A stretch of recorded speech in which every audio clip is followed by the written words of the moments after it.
Tune bells. ಮಹಾರಾಜ, ಇದಕ್ ಮುಂಚೆ ಯಾವಾಗ್ಲೂ ಹಿಂಗೆ ಹಾಗೆ ಇಲ್ಲ. ಎಷ್ಟೋ ಇದಕ್ಕಿಂತ ದೊಡ್ಡ ತೂಫಾನೋ ಬಂದಿದೆ.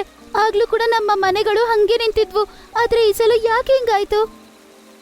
ನೀವೇನು ಹೇಳೋಕೆ ಬಯಸ್ತೀರಾ ಜ್ಯೋತಿಷ್ಯರೇ? ನನ್ನ ಜ್ಯೋತಿಷ್ಯ ವಿದ್ಯೆ ತಪ್ಪು ಮಾಡ್ಬಾರ್ದು ಮಹಾರಾಜ್. ನಾವೆಲ್ಲರೂ ಅದೇ ಶಿಕ್ಷೆನ ಅನುಭವಿಸ್ತಾ ಇದ್ದೀವಿ.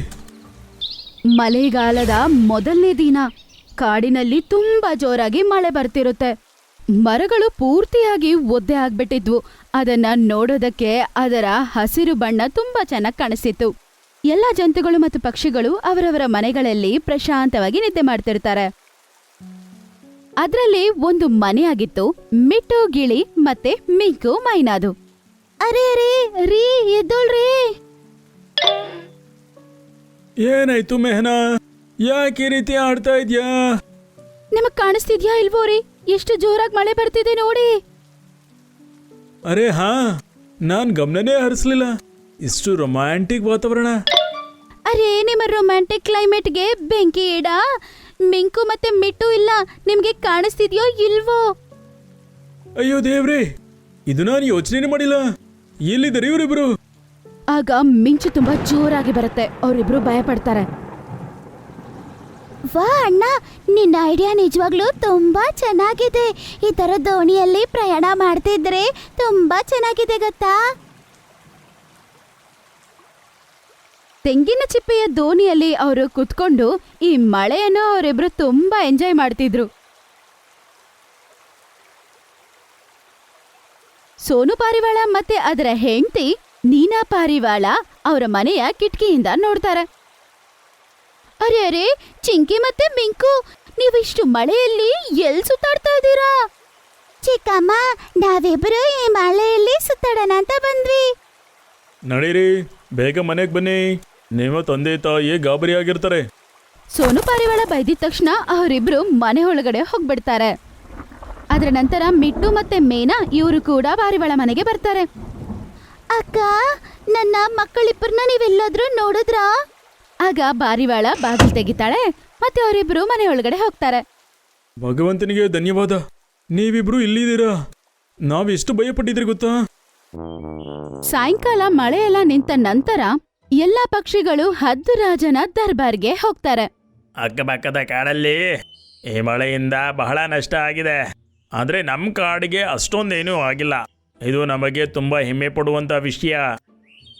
ಸ್ವಲ್ಪತ್ತಾದ ನಂತರ ಒಂದು ಪಕ್ಷಿ ಅದರ ಮಗುನ ಕರ್ಕೊಂಡು ಆ ದರ್ಬಾರ್ಗೆ ಬರುತ್ತೆ. ರಾಜ ಅವರೇ, ನನ್ನ ಹೆಸರು ಮೀನು ಪಕ್ಷಿ. ಮಳೆಯ ಕಾರಣದಿಂದ ನಮ್ಮ ಕಾಡು ನಾಶ ಆಗ್ಬಿಡ್ತು. ಆದ್ರಿಂದ ನಾನು ನಿಮ್ಮ ಕಾಡಲ್ಲಿ ನನ್ನ ಮಗು ಜೊತೆ ಇರ್ಬೋದಾ? ಹಾಂ ಯಾಕಿಲ್ಲ. ಆದರೆ ಕಾಡಲ್ಲೇ ನೀನು ಸ್ವಚ್ಛತೆನ ನೋಡ್ಕೋಬೇಕು. ಮೀನು ಪಕ್ಷಿ ಸುಂದರವಾದ ಮನೆಯನ್ನು ಕಟ್ಕೊಳ್ಳುತ್ತೆ ಮತ್ತೆ ಅದರಲ್ಲಿ ಅದರ ಮಗು ಜೊತೆಗೆ ತುಂಬಾ ಸಂತೋಷವಾಗಿ ಜೀವಿಸ್ತಿತ್ತು. ಸ್ವಲ್ಪ ದಿನದ ನಂತರ ವಿಚಿತ್ರವಾದ ಒಂದು ಸಮಸ್ಯೆ ಸೃಷ್ಟಿಯಾಗತ್ತೆ. ಮರದಲ್ಲಿರುವ ಹಣ್ಣುಗಳು ನಾಶ ಆಗ್ತಿದ್ವು.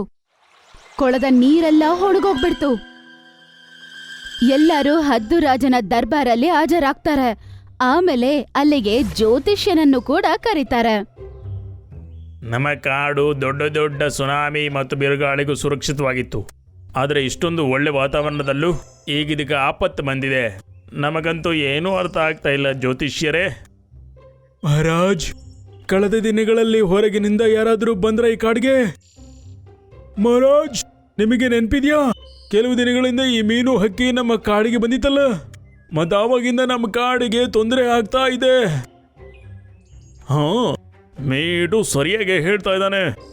ಅರೆ, ನೀವೆಲ್ಲರೂ ಯಾಕಂಗ್ ಮಾತಾಡ್ತಿದ್ದೀರಾ? ಮೀನು ಹಕ್ಕಿ, ನಾವು ಯಾವತ್ತೂ ಈ ರೀತಿ ತೊಂದರೆನ ಅನುಭವಿಸಲಿಲ್ಲ.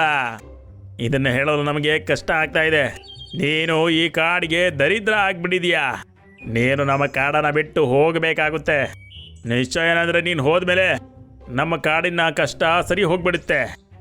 ಅದನ್ ಕೇಳಿಸ್ಕೊಂಡು ಪಾಪ ಅದಕ್ಕೆ ತುಂಬಾನೇ ಬೇಜಾರಾಗತ್ತೆ. ಬಾ ಮಗು, ನಾವು ನೀಲಿ ಬೆಟ್ಟದ ಮೇಲೆ ಹೋಗಿ ಒಬ್ಬಂಟಿಯಾಗಿ ಜೀವನವನ್ನು ಸಾಗಿಸೋಣ. ಮತ್ತು ಅದು ಅಳ್ತಾ ಅಲ್ಲಿಂದ ಹೋಗ್ಬಿಡುತ್ತೆ. ಅವಳು ಹೋದ ನಂತರ ಎಲ್ಲರಿಗೂ ತುಂಬಾ ಸಂತೋಷ ಆಗತ್ತೆ. ಯಾಕೆಲ್ಲರೂ ಸಂತೋಷವಾಗಿದಾರಂದ್ರೆ ಇದಕ್ ಮುಂಚೆ ಹೆಂಗಿತ್ತೋ ಅದೇ ತರ ಅವ್ರ ಕಾಡು ಬದಲಾಗತ್ತೆ ಅಂತ ಅವ್ರಿಗೆ. ಮಾರನೇ ದಿನ ಬೆಳಗ್ಗೆ ಮಿಂಟು ಎದ್ದು ನೋಡ್ತಾನೆ. ಆಗ ತುಂಬಾನೇ ಭಯಂಕರವಾದ ಮಳೆ ಬರ್ತಿರುತ್ತೆ. ಅರೆ ಮತ್ತೆ ಮಳೆ ಶುರುವಾಯ್ತಾ?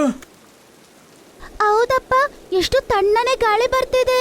ಆಮೇಲೆ ಈ ಮಳೆಯ ಶಬ್ದ ನೋಡಿ ಎಷ್ಟು ಜೋರಾಗಿ ಕೇಳಿಸ್ತಿದೆ. ಮಿಟ್ಟು ಮತ್ತೆ ಮೈನಾ ಅವರ ಮಕ್ಕಳ ಜೊತೆಗೆ ಕಿಟಕಿ ಹತ್ರ ಕುತ್ಕೊಂಡಿರ್ತಾರೆ. ಆಚೆ ಮಳೆನೂ ನೋಡ್ತಾ ಇರ್ತಾರೆ. ಆಗ ಅವ್ರ ಮನೆ ಅಲ್ಲಾಡಕ್ ಶುರು ಆಗತ್ತೆ. ಅರೆ ಅಮ್ಮ, ಏನಾಗ್ತಿದೆ ಅಮ್ಮ? ಅರೆ ಅನ್ಸುತ್ತೆ ಗಾಳಿ ತುಂಬಾ ಜೋರಾಗಿದೆ ಅಂತ. ಆಗ ಅವ್ರ ಮನೆ ಸಡನ್ ಆಗಿ ಒಂದ್ ಕಡೆಗೆ ಬೀಳತ್ತೆ. ಎಲ್ಲ ಮನೆಯಿಂದ ಹೊರಗೋಗಿ. ಅವ್ರ ಎಲ್ಲರೂ ಮನೆಯಿಂದ ಆಚೆ ಬಂದ ನಂತರ ಆ ಮನೆ ಕೆಳಗಡೆ ಬಿದ್ದ್ಬಿಡತ್ತೆ ಮತ್ತೆ ನೀರಲ್ಲಿ ಹೊಡ್ಕೊಂಡೋಗ್ಬಿಡತ್ತೆ. ನಮ್ಮನೆ. ಅವ್ರ ಎಲ್ಲರೂ ಅದನ್ನು ನೋಡ್ತಾ ಪಾಪ ತುಂಬಾ ಅಳ್ತಾರೆ. ರೀ ಬನ್ರಿ, ನಮ್ಮ ಪಾರಿವಾಳ ಅಕ್ಕನ ಮನೆಗೆ ಹೋಗೋಣ. ಮಳೆ ನಿಲ್ಲೋವರೆಗೂ ನಾವು ನಮ್ಮ ಅಕ್ಕನ ಮನೆಯಲ್ಲೇ ಇರೋಣ. ಆದ್ರೆ ಇಷ್ಟು ಜೋರ್ ಬೆರ್ಗೋಳಲ್ಲಿ ನಾವ್ ಹೆಂಗ್ ಹಾರುದು? ಮಾವಿನ ಎಲೆಯ ದೋಣಿಯಲ್ಲಿ ಕುತ್ಕೊಂಡು ನಾವು ಹೋಗೋಣ. ಅವರೆಲ್ಲರೂ ಮಾವಿನ ಎಲೆಯ ದೋಣಿಯಲ್ಲಿ ಕುತ್ಕೊಂಡು ಅಲ್ಲಿಂದ ಹೊರಡ್ತಾರೆ.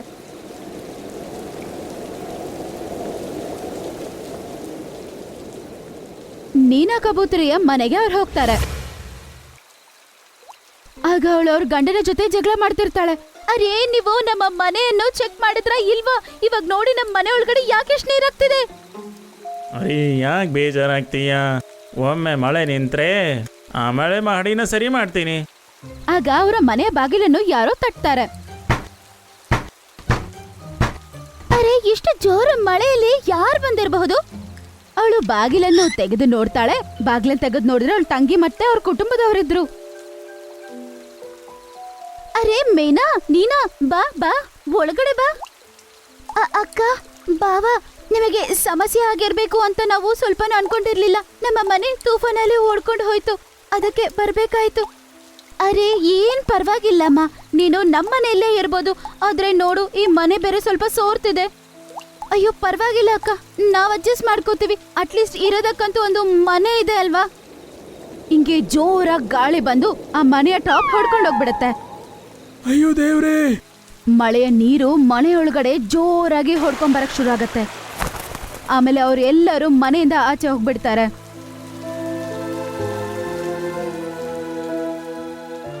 ಅಯ್ಯೋ ನನ್ನ ಮನೆ, ಏನಾಯ್ತು ನನ್ನ ಮನೆಗೆ? ಮತ್ತೆ ಅವರೆಲ್ಲರೂ ಮಾವಿನ ಎಲೆಯ ದೋಣಿಯಲ್ಲಿ ಕುತ್ಕೊಂಡು ಹದ್ದು ರಾಜನ ದರ್ಬಾರ ಬಳಿಗೆ ಅವರು ಹೋಗ್ತಾರೆ. ಅಲ್ಲಿ ಅವರು ಹೋದ ನಂತರ ಕಂಡ ದೃಷ್ಟಿ ಅವ್ರಿಗೆ ತುಂಬಾನೇ ಶಾಕಿಂಗ್ ಆಗಿತ್ತು. ಯಾಕಂದ್ರೆ ಬಾಸ್ ರಾಜನ ಮಹಲೆ ನೀರಲ್ಲಿ ಮುಳುಗೋಗಿತ್ತು. ಅಲ್ಲಿ ಇನ್ನು ಬೇರೆ ಪಕ್ಷಿಗಳು ಕೂಡ ಇದ್ವು. ನೀವೆಲ್ಲರೂ ಈ ದೋಣಿಯಲ್ಲಿ ಬಂದು ಕುತ್ಕೊಳ್ಳಿ. ರಾಜನ ಜೊತೆಗೆ ಬೇರೆ ಪಕ್ಷಿಗಳು ಎಲ್ಲರೂ ದೋಣಿಯಲ್ಲಿ ಕುತ್ಕೋತಾರೆ. ಆಮೇಲೆ ಅವರು ಮುಂದುವರಿತಾರೆ.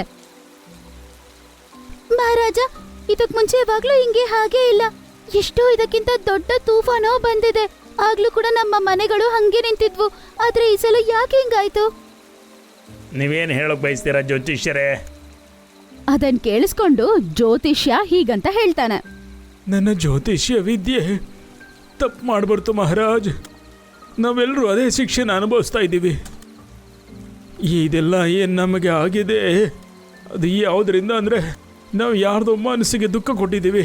ನನ್ನ ಅನುಮಾನ ತಪ್ಪಾಗಿದೆ. ಮೀನು ಹಕ್ಕಿಗೆ ನಾವೆಲ್ಲ ಯಾವಾಗ ದರಿದ್ರ ಅಂತ ಹೇಳಿ ಕಾಡಿಂದ ಹೊರಗೆ ಹಾಕಿದ್ರಿ, ಭಗವಂತ ನಮಗೆ ಅದೇ ಪಾಪದ ಶಿಕ್ಷೆ ಕೊಡ್ತಾ ಇದ್ದಾನೆ. ಪ್ರತಿ ಬಾರಿ ಭಗವಂತನ ಇಚ್ಛೆಯಿಂದ ಮಳೆ ಆಗ್ತಾ ಇತ್ತು, ಆಗ ನಮ್ಗೆ ಯಾವುದೇ ತೊಂದರೆ ಆಗ್ತಾ ಇರಲಿಲ್ಲ. ಆದರೆ ಈ ಬಾರಿ ಈ ಮಳೆ ಮೀನು ಕಣ್ಣೀರಿಂದನೇ ಆಗ್ತಾ ಇದೆ. ಬಹುಶಃ ಏಕಾಂತದಲ್ಲಿ ಕೂತ್ಕೊಂಡು ಅಳ್ತಾ ಇದೆ. ಇಲ್ಲಿವರೆಗೂ ಆಕೆ ಕಣ್ಣೀರು ಹಾಕ್ತಾ ಇರ್ತಾಳೆ.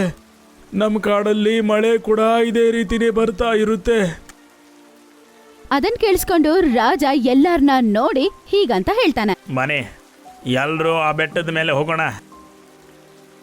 ಇವರೆಲ್ಲರೂ ಕಪ್ಪು ಬೆಟ್ಟಕ್ಕೆ ಹೋಗ್ತಾರೆ. ಅಲ್ಲಿ ಮೀನು ಮತ್ತೆ ಅದರ ಮಗು ಒಂದು ಕೊಂಬಿನ ಮೇಲೆ ಕುತ್ಕೊಂಡಿರ್ತಾರೆ. ಪಾಪ ಅವರು ಅಳ್ತಾ ಇರ್ತಾರೆ. ಪಾಪ ಅವರಿಬ್ಬರ ಆ ಕಣ್ಣೀರು ಆ ಒಂದು ಮಳೆ ನೀರಲ್ಲಿ ಬೀಳ್ತಾ ಇತ್ತು. ಮೀನು ಶಾಕ್ ಆಗ್ಬಿಡ್ತಾಳೆ. ಮೀನು ಹಿಂದೆ ತಿರುಗಿ ನೋಡ್ತಾಳೆ. ನೀವೆಲ್ಲರೂ ನನ್ನ ಎಲ್ಲಿಂದನೂ ಕಳ್ಸಕ್ ಬಂದ್ಬಿಟ್ರ? ಇದು ಕೂಡ ನಿಮ್ಮ ಕಾಡಿನ ಒಂದು ಭಾಗನಾ? ಇಲ್ಲ ಮೀನು, ನಾವಿಲ್ಲಿಗೆ ಬಂದಿರೋದು ನಿನ್ನ ಕರ್ಕೊಂಡು ಹೋಗಕ್ಕೆ. ನಮ್ಮಿಂದ ತುಂಬ ದೊಡ್ಡ ತಪ್ಪಾಯಿತು. ನಾವು ನಿನ್ನನ್ನು ದರಿದ್ರ ಅಂತ ಕಾಡಿಂದ ಹೊರಗೆ ಹಾಕಿದ್ವಿ. ಅದೇ ತಪ್ಪಿನ ಶಿಕ್ಷೆ ಭಗವಂತ ನಮಗೆ ಕೊಡ್ತಾ ಇದ್ದಾನೆ. ಹಂಗಂತ ಹೇಳಿ ಎಲ್ಲರೂ ಒಟ್ಟಿಗೆ ಹೇಳ್ತಾರೆ. ಮೀನು ಹಕ್ಕಿ, ನಮ್ಮನ್ನೆಲ್ಲ ಕ್ಷಮಿಸ್ಬಿಡು. ಮೀನು ತುಂಬಾ ಶಾಂತಿಯಾಗಿ ಅವರ ಮಾತನ್ನು ಕೇಳ್ತಾ ಇರ್ತಾಳೆ. ಅವರ ಮಾತನ್ನು ಕೇಳಿ ಅವಳಿಗೆ ಕಣ್ಣಲ್ಲಿ ನೀರು ಬರ್ತಾ ಇರತ್ತೆ. ಮೀನು, ದಯವಿಟ್ಟು ಅಳೋದನ್ನ ನಿಲ್ಲಿಸು ಮತ್ತು ನಮ್ಮ ಜೊತೆಗೆ ಬಾ. ನೀನು ನಮ್ಮ ಜೊತೆಗೆ ನಮ್ಮ ಕಾಡಿಗೆ ಬಾ. ಆಗ ಅಲ್ಲೆಲ್ಲ ಮೊದಲಿನ ಹಾಗೆ ಆಗಿಬಿಡುತ್ತೆ. ಯಾಕಂದರೆ ನೀನು ದರಿದ್ರ ಅಲ್ಲ, ನೀನು ನಮಗೆಲ್ಲ ತುಂಬಾ ಲಕ್ಕಿ. ಆಮೇಲೆ ಮೀನು ಕೂಡ ಅವ್ರ ದೋಣಿಯಲ್ಲಿ ಕುತ್ಕೊಳ್ಳುತ್ತೆ. ಆಮೇಲೆ ಎಲ್ಲರೂ ಸೇರಿ ಅಲ್ಲಿಂದ ಕಾಡು ಕಡೆಗೆ ಹೊರಡ್ತಾರೆ. ಅರೆ, ಏನಾಯ್ತು? ನಿಮ್ಮ ಕಾಡು ಯಾಕಿಂಗೆ ನೀರಿಂದ ತುಂಬ ಹೋಗ್ಬಿಟ್ಟಿದೆ? ಮೀನು ಹಕ್ಕಿ, ಇದೆಲ್ಲ ನೀನು ಹೋದ್ಮೇಲೆ ಆಗಿರ್ಬೋದು. ಈ ರೀತಿ ಅವರು ಪಯಣ ಮಾಡಿ ಒಂದು ಮನೆಯ ಬಳಿ ಹೋಗ್ತಾರೆ. ಅದು ನೋಡೋದಕ್ಕೆ ಹಂಗೆ ಚೆನ್ನಾಗಿರುತ್ತೆ. ಅರೆ, ಇದು ನನ್ನ ಮನೆ. ಮೀನು, ನಮ್ಮ ದೊಡ್ಡ ದೊಡ್ಡ ಮನೆ ಈ ಬಿರುಗಾಳಿಗೆ ನಿಂತ್ಕೊಂಡಿಲ್ಲ. ಮತ್ತೆ ನಿನ್ನ ಮನೆ ಇಲ್ಲಿವರೆಗೂ ಇನ್ನೂ ಚೆನ್ನಾಗೇ ನಿಂತ್ಕೊಂಡಿದೆ. ತುಫಾನು ನಿಂತೋಗೋವರೆಗೂ ನೀವೆಲ್ಲರೂ ನನ್ನ ಮನೆಯಲ್ಲೇ ಇರಬಹುದು. ಹಂಗಂತ ಹೇಳಿದ ತಕ್ಷಣ ಅವರೆಲ್ಲರೂ ಮಿನ್ನು ಮನೆಗೆ ಹೋಗ್ತಾರೆ. ಅದ್ರೊಳಗಡೆ ಹೋದ ನಂತರ ಅವರು ಸ್ವಲ್ಪ ಆರಾಮಾಗಿ ಫೀಲ್ ಆಗ್ತಾರೆ. ಸ್ವಲ್ಪ ಸ್ವಲ್ಪ ಮಳೆನೂ ನಿಂತು ಹೋಗುತ್ತೆ. ಆಮೇಲೆ ಆ ವಾತಾವರಣ ಕೂಡ ತುಂಬಾ ಸುಂದರವಾಗ್ಬಿಡುತ್ತೆ. ಮೀನು, ನಿನಗೆ ತುಂಬಾನೇ ಧನ್ಯವಾದ. ಈಗ ನಾವು ಹೋಗ್ತೀವಿ. ನಾವೆಲ್ಲರೂ ನಮ್ಮ ಮನೇನ ಮತ್ತೆ ಮಾಡ್ಕೋಬೇಕು. ಹೋಗೋಣ, ನಾನ್ ಕೂಡ ನಿಮ್ಗೆ ಸಹಾಯ ಮಾಡ್ತೀನಿ. ಅವ್ರು ಎಲ್ಲರೂ ಮನೆಯಿಂದ ಆಚೆ ಬರ್ತಾರೆ. ಅವರ ಮುಂದೆ ಅವರು ದೃಷ್ಟಿಯನ್ನು ಕಂಡು ತುಂಬಾ ಶಾಕ್ ಆಗ್ತಾರೆ. ಅರೆ, ಇದು ನಮ್ಮ ಮನೆ. ಅವ್ರೆಲ್ಲರೂ ನೋಡ್ತಾರೆ. ಅವ್ರ ಎಲ್ಲರ ಮನೆ ಒಂದೇ ಏರಿಯಾ ಅಲ್ಲಿ ಮರದ ಮೇಲೆ ಇರುತ್ತೆ. ಅದು ಕೂಡ ಆ ಮನೆಗಳು ನೋಡೋದಕ್ಕೆ ತುಂಬಾನೇ ಚೆನ್ನಾಗಿರುತ್ತೆ. ಅರೆ ವಾ, ನಮ್ಮೆಲ್ಲರ ಮನೇನೂ ತುಂಬಾ ಚೆನ್ನಾಗಿದೆ. ಅವರೆಲ್ಲರೂ ಅವರವರ ಮನೆಗಳನ್ನು ನೋಡಿ ತುಂಬಾ ಸಂತೋಷ ಪಡ್ತಾರೆ. ಮೀನು, ನೀನ್ ಬಂದ್ಮೇಲೆ ಭಗವಂತ ಮತ್ತೆ ನಮ್ಮ ಮನೆಗಳನ್ನ ಮಾಡಿ ಕೊಟ್ಟಿದ್ದಾನೆ. ಈಗ ನೀನ್ ಯಾವತ್ತು ನಮ್ಮನ್ನ ಬಿಟ್ಟು ಹೋಗ್ಬಾರ್ದು. ಮೀನು.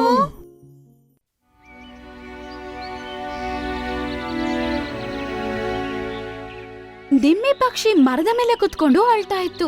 ಅಲ್ಲಿಗೆ ಚಿಂಕು ಗಿಳಿ ಬರುತ್ತೆ. ನಿಮ್ಮಿ, ಏನಾಯ್ತು? ಯಾಕೆ ಹೋಗ್ತಾ ಇದೀಯ ನೀನು? ಏನ್ ಹೇಳಿ ಅಣ್ಣ, ನನ್ನ ಇಬ್ಬರು ಮಕ್ಕಳಿಗೂ ಮೈ ಹುಷಾರಿಲ್ಲ. ಅರೆ, ಮಕ್ಳಿಗೆ ಹುಷಾರಿಲ್ಲ ಅಂದ್ರೆ ಅವರಿಗೆ ಔಷಧಿ ಕೊಡ್ಬೇಕಲ್ವಾ? ಹೀಗ್ ಮಾಡಿದ್ರೆ ಅವ್ರ ಆರೋಗ್ಯ ಸರಿಯಾಗತ್ತಾ? ಅಣ್ಣ, ನನಗೂ ಚಿಕಿತ್ಸೆ ಕೊಡಿಸ್ಬೇಕು ಅಂತಾನೆ ಇದೆ. ಆದ್ರೆ ನಿನ್ ಗೊತ್ತಿಲ್ದಿರೋದು ಏನಿದೆ? ಗೂಬೆ ವೈದ್ಯಕ ಯಾರಿಗಾದ್ರೂ ಚಿಕಿತ್ಸೆ ಕೊಡ್ಬೇಕಂದ್ರೆ ಆಗ ಅದಕ್ಕೆ ಬದಲಾಗಿ ದಾಳಿಂಬೆ ಬೀಜಗಳು ಕೊಡ್ಬೇಕು. ಇಲ್ಲ ಅಂದ್ರೆ ಅವರು ಯಾರಿಗೂ ಚಿಕಿತ್ಸೆ ನೀಡಲ್ಲ. ಅರೆ, ನೀನ್ ಅವನ ಹತ್ರ ಹೋಗಲ್ವಾ? ಹೋಗಿ ಅವನ ಹತ್ರ ಮಾತಾಡು. ಅಣ್ಣ, ನಿನ್ ಮಾತ್ ಕೇಳಿದ್ಮೇಲೆ ನನಗೆ ಸ್ವಲ್ಪ ಧೈರ್ಯ ಸಿಕ್ಕಿದೆ. ಈಗ ನಾನು ಹುಲ್ಲು ವೈದ್ಯಕನ ಹತ್ರ ಹೋಗಿ ನನಗೆ ಸಹಾಯ ಮಾಡಿ ಅಂತ ಕೇಳ್ಕೊತೀನಿ. ಹುಲ್ಲು ಅಳ್ತಾ ವೈದ್ಯಕನಾದ ಗೂಬೆ ಹತ್ರ ಹೋಗುತ್ತೆ. ಏನಾಯ್ತು ನಿಮ್ಮಿ? ಯಾಕೆ ಕೂಗ್ತಿದೀಯಾ? ನನ್ನ ಮಕ್ಕಳಿಗೆ ಮೈ ಹುಷಾರಿಲ್ಲ. ಹುಷಾರಿಲ್ಲ ಅಂದ್ರೆ ಔಷಧಿ ಕೊಡ್ಸಲ್ವಾ? ಅದಕ್ಕೆ ತಾನೇ ನಾನು ಇಲ್ಲಿರೋದೀಗ ಅಲ್ವಾ? ಆದ್ರೆ ನಿಮಗ್ ಕೊಡಕ್ಕೆ ನನ್ನ ಬಳಿ ದಾಳಿಂಬೆ ಬೀಜಗಳಿಲ್ಲ. ಅದು ಕೊಟ್ಟಿಲ್ಲ ಅಂದ್ರೆ ನೀವು ಚಿಕಿತ್ಸೆ ನೀಡಲ್ಲ. ಹಾ, ನಂಗೆ ಅದು ಕೊಡ್ಲಿಲ್ಲ ಅಂದ್ರೆ ನಾನು ಮಾಡೋದಿಲ್ಲ. ಔಷಧಿ ತರಕ್ಕೆ ಅಂತ ನಾನು ಎಷ್ಟು ದೂರ ಹೋಗ್ತೀನಿ ಗೊತ್ತಾ?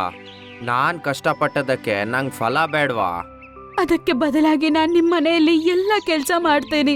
ನೀವು ನನ್ನ ಮಕ್ಕಳಿಗೆ ದಯವಿಟ್ಟು ಚಿಕಿತ್ಸೆ ನೀಡಿ. ಸರಿ ಆಯ್ತು, ನಿನ್ನ ಮಕ್ಕಳಿಗೆ ಔಷಧಿ ಕೊಡ್ತೀನಿ ನಾನು. ನಡಿ, ನನ್ನ ಮನೆ ಕ್ಲೀನ್ ಮಾಡಿ ನೀನೀಗ. ನಿಮ್ಮಿ ಮನೆ ಎಲ್ಲ ಕ್ಲೀನ್ ಮಾಡ್ತಿರ್ತಾಳೆ.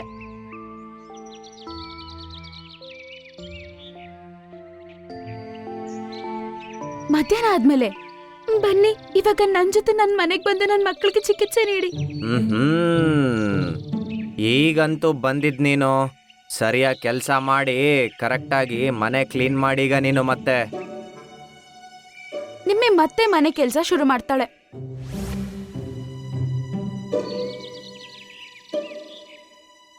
ಸಾಯಂಕಾಲ ಆಗುತ್ತೆ. ಇವಾಗಾದ್ರೂ ಬಂದು ನನ್ನ ಮಕ್ಕಳನ್ನ ನೋಡ್ತೀರಾ? ನಾಳೆ ಒಮ್ಮೆ ಬಂದ್ಬಿಡಾಯ್ತಾ? ಮತ್ತೆ ಎಲ್ಲ ಕೆಲಸ ಮುಗಿಸ್ಬಿಡು, ಮತ್ತೆ ನಾನು ನಿನ್ನ ಮಕ್ಕಳನ್ನ ನೋಡ್ತೀನಿ. ನಿಮ್ಮಿ ಬೇಜಾರಾಗಿ ಅಲ್ಲಿಂದ ಹೋಗ್ಬಿಡುತ್ತೆ. ಅವಳ ಗೂಡಲ್ಲಿ ಮಕ್ಕಳ ಜೊತೆ ಹೋಗಿ ಕೂತ್ಕೊಳ್ಳುತ್ತೆ. ರಾತ್ರಿ ಆದ್ಮೇಲೆ ನಿಮ್ಮಿಯ ಮಕ್ಕಳು ನಿಮ್ಮಿ ಹತ್ರ ಅಮ್ಮ ನಮಗ್ ಜೋರ್ ಹೊಟ್ಟೆ ಹಸಿತಿದೆ, ತಿನ್ನಕ್ಕೇನಾದ್ರು ಇದ್ರೆ ಕೊಡ್ತೀಯಾ? ಇಷ್ಟು ರಾತ್ರಿಯಲ್ಲಿ ನಿಮ್ಗೋಸ್ಕರ ಏನ್ ತರ್ಲಿ ಮಕ್ಕಳೇ? ಸರಿ ಇರಿ, ಹೋಗಿ ಏನಾದ್ರೂ ಹುಡ್ಕೊಂಡ್ ಬರ್ತೀನಿ. ನಿಮ್ಮಿಯ ಮಧ್ಯರಾತ್ರಿಯಲ್ಲಿ ಗೂಡಿಂದ ಆಚೆ ಬಂದು ಆಹಾರಕ್ಕೋಸ್ಕರ ಹುಡುಕ್ತಿರುತ್ತೆ. ಅದಕ್ಕೆ ಒಂದು ದಾಳಿಂಬೆ ಬೀಜ ಸಿಗುತ್ತೆ. ಅದನ್ನ ಎತ್ಕೊಂಡು ಗೂಡಿನ ಕಡೆ ಹೋಗುತ್ತೆ. ದಾರಿಯಲ್ಲಿ ಅದಕ್ಕೆ ಚಮಕೇಲಿ ಪಕ್ಷಿ ಸಿಗುತ್ತೆ. ಅದು ಪಾಪ ಅಳ್ತಾ ಇರುತ್ತೆ. ಏನಾಯ್ತು ತಂಗಿ? ನೋಡಕ್ಕೆ ನೀನ್ ತುಂಬಾ ಸುಂದರವಾಗಿದ್ಯಾ, ಆದ್ರೆ ನೀನ್ ಯಾಕೆ ಅಳ್ತಿದ್ಯಾ? ನನಗೆ ಮೈ ಹುಷಾರಿಲ್ಲ. ಅದು ಅಲ್ದೆ 5 ದಿನದಿಂದ ಉಪವಾಸ ಇದ್ದೀನಿ. ನಾನು ಏನೂ ತಿಂದಿಲ್ಲ. ತಗೋ, ನನ್ನ ಹತ್ರ ಈ ಒಂದು ಬೀಜ ಇದೆ. ತಗೋ, ನೀನ್ ಇದನ್ ತಿನ್ನು. ಮೈ ಹುಷಾರಿಲ್ದೆ ಇರುವ ನನ್ನ ಮಕ್ಕಳಿಗೆ ಇದನ್ನ ನಾನು ತಗೊಂಡು ಹೋಗ್ತಾ ಇದ್ದೆ. ಆದ್ರೆ ನಿನ್ನ ನೋಡಿದ್ರೆ ನೀನ್ ತುಂಬಾ ಅಶುನಲ್ಲಿರೋ ತರ ಇದೆಯಾ. ಚಮಕೇಲಿ ಪಕ್ಷಿ ಅದನ್ನ ತಿನ್ಬಿಡುತ್ತೆ. ಅದನ್ನ ತಿಂತಾನೆ ಪಕ್ಷಿ ಒಂದು ಕಪ್ಪು ಕಾಗೆಯಾಗಿ ಬದಲಾಗುತ್ತೆ. ಮತ್ತೆ ಹೀಗನ್ನುತ್ತೆ, ನಿಮ್ಮಿ, ನಾನು ಯಮರಾಜ. ಪಕ್ಷಿಗಳ ಜೀವವನ್ನು ನಾನು ಕಾಗೆಯಾಗಿನೇ ತಕೊಳ್ಳೋದು. ನಾನು ನಿನ್ನ ಪ್ರಾಣ ತೆಗಿಯಕ್ಕೆ ಅಂತಾನೆ ಬಂದಿದ್ದು. ಮತ್ತೆ ನೀನು ಒಳ್ಳೆತನದ ಪರೀಕ್ಷೆ ತಗೊಂಡಿದ್ದೆ. ನಂಗೆ ತುಂಬಾ ಖುಷಿ ಆಯ್ತು. ನಾನ್ ನಿನ್ ಜೊತೆ ಬರೋದಕ್ಕೆ ತಯಾರಾಗಿದ್ದೀನಿ. ಆದ್ರೆ ನಾನೇನ್ ಬಯಸ್ತಿದ್ದೀನಂದ್ರೆ ನನ್ನ ಮಕ್ಕಳು ಆರೋಗ್ಯವಾಗಿ ಆಗ್ಬೇಕು. ಆಮೇಲೆ ನಾನ್ ನಿನ್ ಜೊತೆ ಎಲ್ಲಾದ್ರೂ ಬರ್ತೀನಿ. ಸರಿ, ನೀನು ನಿನ್ನ ಮಕ್ಕಳಿಗೆ ಚಿಕಿತ್ಸೆ ಕೊಡು. ತಕೋ, ಇದರಲ್ಲಿ ದಾಳಿಂಬೆಗಳು ತುಂಬಿವೆ. ನಿಮ್ಮೆಯ ಬುಟ್ಟಿನ ತಗೊಂಡು ಅದರ ಗೂಡಿಗೆ ಹೋಗ್ಬಿಡುತ್ತೆ. ಮಾರನೇ ದಿನ ದಾಳಿಂಬೆಯ ಬೀಜಗಳನ್ನ 2 ಬಾಯಲ್ಲಿ ತಗೊಂಡು ವೈದ್ಯಕನ ಹತ್ರ ಹೋಗುತ್ತೆ. ಅದನ್ನ ನೋಡಿದ ತಕ್ಷಣ, ವಾ ನಿಮ್ಮಿ, ನೀನಂತೂ ಮ್ಯಾಜಿಕ್ ಮಾಡಿದೆ. ಈಗ ನಿನ್ನ ಮಕ್ಕಳ ಚಿಕಿತ್ಸೆ ನಾನು ಮಾಡ್ತೀನಿ. ನಡಿ, ನಾನು ಹೋಗಿ ನಿನ್ನ ಮಕ್ಕಳನ್ನ ನೋಡ್ತೀನಿ ಈಗ. ಇಬ್ಬರು ಗೂಡಿಗೆ ಬರ್ತಾರೆ. ವೈದ್ಯಕ ಮಕ್ಕಳಿಗೆ ಚಿಕಿತ್ಸೆ ನೀಡ್ತಾನೆ. ನಿಮ್ಮಿ ವೈದ್ಯಕನಿಗೆ ಗೂಡಲ್ಲಿರುವ ಬೀಜನು ಕೊಡ್ತಾಳೆ. ಅದನ್ನ ನೋಡಿದ ತಕ್ಷಣ ಗೂಬೆ ಹೀಗನ್ನುತ್ತೆ, ಅರೆ, ನಿನ್ನತ್ರ ಇಷ್ಟು ದಾಳಿಂಬೆಗಳ ಬೀಜ ಎಲ್ಲಿಂದ ಬಂತು ಅಂತ. ನಿಮ್ಮಿ ರಾತ್ರಿ ನಡೆದ ಈ ಯಮರಾಜನ ಕಥೆಯನ್ನು ಹೇಳುತ್ತೆ. ವೈದ್ಯಕ ಹೋಗ್ತಾ ಹೋಗ್ತಾ ಈಗ ಯೋಚನೆ ಮಾಡ್ತಾನೆ, ನಾನೇನಾದ್ರೂ ಈಗ ಮಾಡ್ಬೇಕು. ಆ ದಾಳಿಂಬೆಗಳೆಲ್ಲ ನನ್ನ ಮನೇಲಿರ್ಬೇಕೀಗ. ಮತ್ತೆ ನಂಗೆ ಕಷ್ಟಪಡೋದು ಬೇಕಂತಲೇ ಇಲ್ಲ. ಅದೊಂದು ಉಪಾಯವನ್ನು ಯೋಚನೆ ಮಾಡುತ್ತೆ ಮತ್ತು ರಾತ್ರಿ ವೇಳೆ ಅದರ ಕತ್ತಲ್ಲಿ ಕಲ್ಲಿಂದ ಮಾಡಿರುವ ಗದೆಯನ್ನು ಹಾಕೊಳ್ಳುತ್ತೆ. ನಿಮ್ಮಿನ ಗೂಡಿನ ಬಳಿ ಹೋಗುತ್ತೆ. ನಿಮ್ಮಿ, ಹೊರಗ್ ಬಾ. ನೀವ್ಯಾರು? ಇಲ್ನೋಡು, ಯಮನ ಗದೆ. ನಾನು ಯಮದೂತ. ಅವರು ಹೇಳಿದ್ದಕ್ಕೇನೆ ನಾನು ಇಲ್ಲಿ ಬಂದಿದ್ದು. ಅವರ ಆದೇಶ ಇದೆ, ಆ ದಾಳಿಂಬೆಯ ಬುಟ್ಟಿಯನ್ನ ಹಿಂದೆ ಕೊಡ್ಬೇಕಂತೆ. ಸರಿ ಆಯ್ತು, ದೇವರಿಗೆ ಸೇರಿದ್ದು ದೇವ್ರ ಹತ್ರನೇ ಹೋಗಿ ಸೇರ್ಲಿ. ಈಗ ನನ್ನ ಮಕ್ಕಳು ಆರೋಗ್ಯವಾಗಿದ್ದಾರೆ. ಅದು ದಾಳಿಂಬೆ ಬೀಜಗಳನ್ನೆಲ್ಲ ಎತ್ಕೊಂಡೋಗಿ ಕೊಟ್ಬಿಡುತ್ತೆ. ಗೂಬೆ ಅದನ್ನ ಎತ್ಕೊಂಡು ಅಲ್ಲಿಂದ ಹೋಗ್ಬಿಡುತ್ತೆ. ಆಗ ಕಾಗೆ ರೂಪದಲ್ಲಿರುವ ಯಮರಾಜ ನೋಡಿ ಹೀಗಂತಾನೆ, ನಿಂಗೆ ತುಂಬಾ ಆಸೆ ಇದೆ, ಜನರಿಗೆ ಮೋಸ ಮಾಡ್ತೀಯಾ. ಈಗ ನೋಡು ನಿನ್ ಜೊತೆ ಏನಾಗುತ್ತೆ ಅಂತ. ಕಾಗೆ ರೂಪದಲ್ಲಿರುವ ಯಮರಾಜ ಕಲ್ಲಿನ ಗದೆಯನ್ನು ಕತ್ತಲೇ ಇರೋ ತರ ಶಾಪ ನೀಡ್ತಾನೆ. ಗೂಬೆ ಮನೆಗೆ ಹೋಗಿ ಆ ಗದೆನ ತೆಗೆಯೋಕೆ ಪ್ರಯತ್ನ ಪಡುತ್ತೆ. ಆದ್ರೆ ಅದನ್ನ ತೆಗಿಯಕ್ಕಾಗಿಲ್ಲ. ಅದು ಅದನ್ನ ತೆಗೆಯೋದಕ್ಕೆ ಎಷ್ಟು ಪ್ರಯತ್ನ ಪಡುತ್ತೋ ಅದು ಅಷ್ಟು ದೊಡ್ಡದಾಗ್ಬಿಡ್ತಾ ಇತ್ತು. ಅದರಿಂದ ಅದು ತುಂಬಾನೇ ಬೇಜಾರಾಗಿತ್ತು. ಮಾರನೇ ದಿನ ಬೇರೆ ಪಕ್ಷಿಗಳು ಕೂಡ ಅದು ಕತ್ತಲಿರೋದನ್ನ ನೋಡಿ ಚುಡಾಯಿಸ್ತಿದ್ರು. ಮತ್ತೆ ನಿಮ್ಮೆ ಅಲ್ಲಿಗೆ ಬರುತ್ತೆ. ಅದು ನಿಮ್ಮೆ ಹತ್ರ ಈಗನ್ನುತ್ತೆ, ಅಕ್ಕ, ನನ್ನ ಕ್ಷಮಿಸ್ಬಿಡಕ್ಕ. ನಿಂಗೆ ಮೋಸ ಮಾಡಿ ನಿನ್ನ ಹತ್ರ ಇರೋ ಎಲ್ಲ ದಾಳಿಂಬೆನ ನಾನು ತಗೊಂಡಿದ್ದೆ. ಅದಕ್ಕೆ ನಂಗೆ ಈ ಶಿಕ್ಷೆ ಸಿಕ್ಕಿದೆ. ಕ್ಷಮಿಸ್ಬಿಡು ನನ್ನ. ನಿನ್ನ ದೇವ್ರ ಹತ್ರ ಹೇಳಿ ಈ ಕಷ್ಟದಿಂದ ನನ್ನ ಮುಕ್ತಿ ಕೊಡ್ಸು.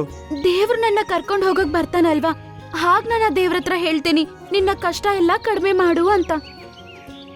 ಸಾಯಂಕಾಲ ಆದ್ಮೇಲೆ ಅದೇ ಕಾಗೆ ರೂಪದಲ್ಲಿರುವ ಯಮರಾಜ ಅಲ್ಲಿಗೆ ಬಂದು ಹೀಗಂತಾನೆ, ನಡಿ ನಿಮ್ಮೆ, ನಿನ್ ಟೈಮು ಮುಗೀತು. ಖಚಿತವಾಗ್ಲೂ ಬರ್ತೀನಿ. ನನ್ನ ಮಕ್ಕಳು ಕೂಡ ಆರೋಗ್ಯವಾಗಿದ್ದಾರೆ. ಆದ್ರೆ ಮಹಾರಾಜ, ನಿಮ್ಮ ಹತ್ರ ಒಂದು ಬೇಡಿಕೆ ಇದೆ. ವೈದ್ಯಕನ ಆ ಕಷ್ಟವನ್ನು ಸ್ವಲ್ಪ ಕಡಿಮೆ ಮಾಡಿ. ಪಾಪ ಅವ್ರು ನನ್ನ ಮಕ್ಕಳಿಗೆ ಚಿಕಿತ್ಸೆ ನೀಡಿದವರು. ನಿಮ್ಮಿ, ನೀ ತುಂಬಾ ದಯಾಳು ಅಮ್ಮ. ನೀನ್ ಹೇಳಿದ್ದಕ್ಕೆ ಅಂತ ಅವನಿಗೆ ಆ ಶಿಕ್ಷೆಯಿಂದ ಮುಕ್ತಿ ಕೊಡ್ತೀನಿ. ಉಲ್ಲುವಿನ ಗದ ಮಾಯ ಆಗ್ಬಿಡುತ್ತೆ